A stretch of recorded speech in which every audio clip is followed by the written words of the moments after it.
Around 1900, and in the 19th century, even before then, I'd be willing to bet that every family, had a few people and they'd get together and sing, and they'd get together and play, whatever instruments they had at hand, because, that was the entertainment. They didn't go to the movies, they didn't have radio, they didn't have TV, they damn well didn't have internet, so, you had to make it. The counter of it is right now, the stuff that people did for themselves in the bedroom or for a small circle of friends, it can be for a lot of people.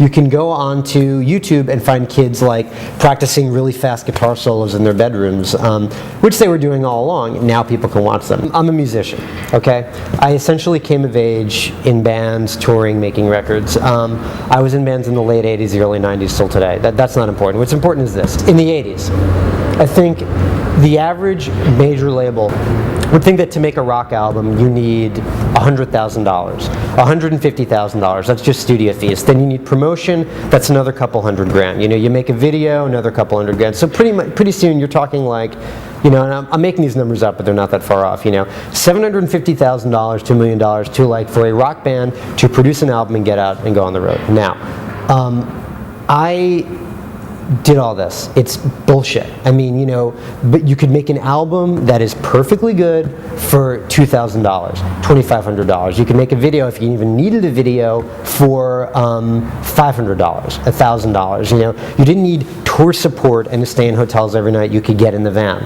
and work for a living.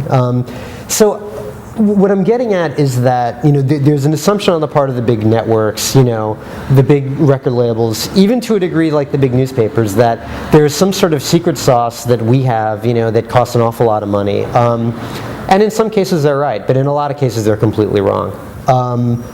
And more importantly, the old structure meant that there were a lot of people out there who were as talented as the people inside the structure but didn't have any platform.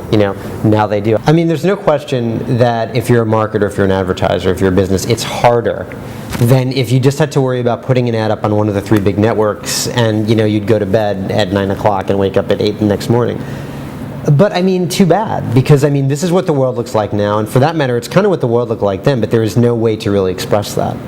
And sure, there's always a time when it was easier, but I'm sorry. The world changes and technology changes behavior, and people get, bad word, empowered by the technology, and you've got to catch up. It was easier when there was a very artificial construct built all around us, but we knew then that artificial construct was essentially inaccurate. It was essentially a lie.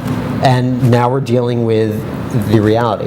And some of the reality, it's not the best mirror to put up to America. The most searched term again this year was Britney Spears. It's not Iraq, war. It's not, congressional election. It's Britney Spears, and God knows how many video views of her without underwear and Paris Hilton being, drunk out of her mind in a club.